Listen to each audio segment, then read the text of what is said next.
This Good Morning Northwest Morning Sprint is brought to you by Bill's Heating and Air Conditioning. 6:53 on the dot. Time to get you ready to take on your Tuesday here in the morning sprint. Mark Peterson has some warm temperatures in today's forecast. Robin Nance working from home with some breaking news this morning. But first to Olivia Roberts with the latest on COVID-19 supply spending here in Washington State. Well, as of this morning, the state has spent more than $450 million on supplies to help fight this pandemic. That total is detailed in a report released each day by the Emergency Operations Center. Now keep in mind this report only shows what the Department of Health has spent so far. It doesn't outline spending across any other state agencies. As you can see, the DOH is spending hundreds of millions of dollars on test kits and personal protective equipment.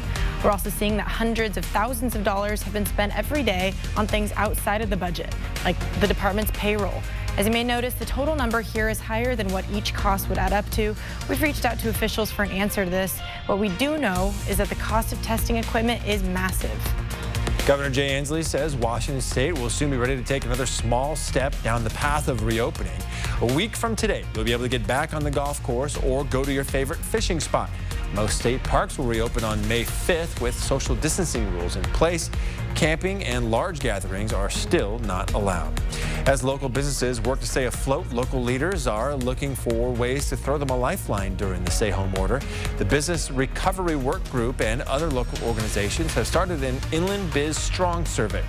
They want to find specific needs for business owners, such as loans or other kinds of financial relief. From there, it'll give a list of resources available to business owners based on the needs and type of business.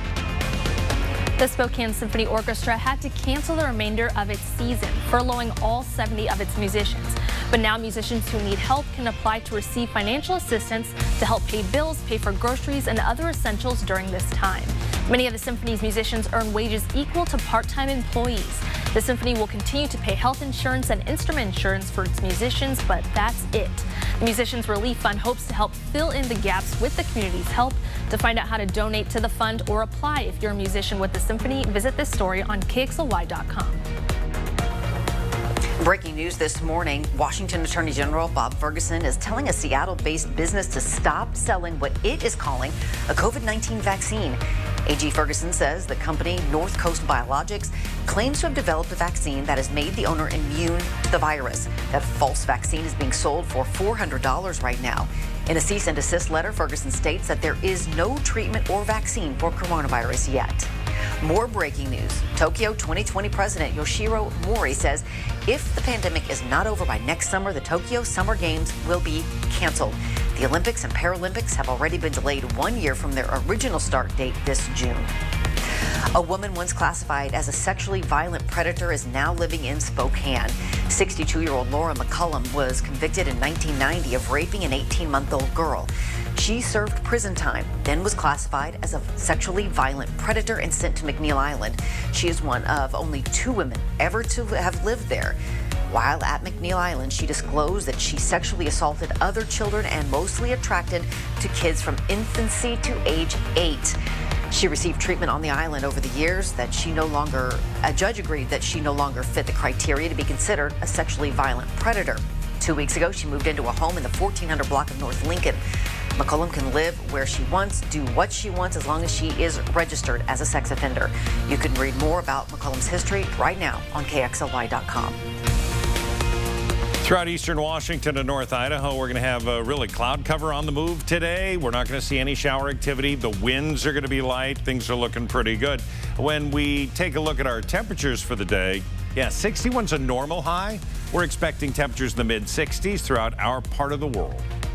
Well, coming up next on Good Morning America, a look at what may be the pharmacy of the future. CVS and UPS are teaming up to deliver prescriptions by drone to a large retirement community in Florida.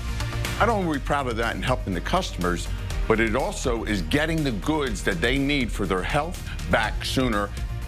In cooperation with the FAA, the drones will start with flights of under 1 mile, then move to expanding.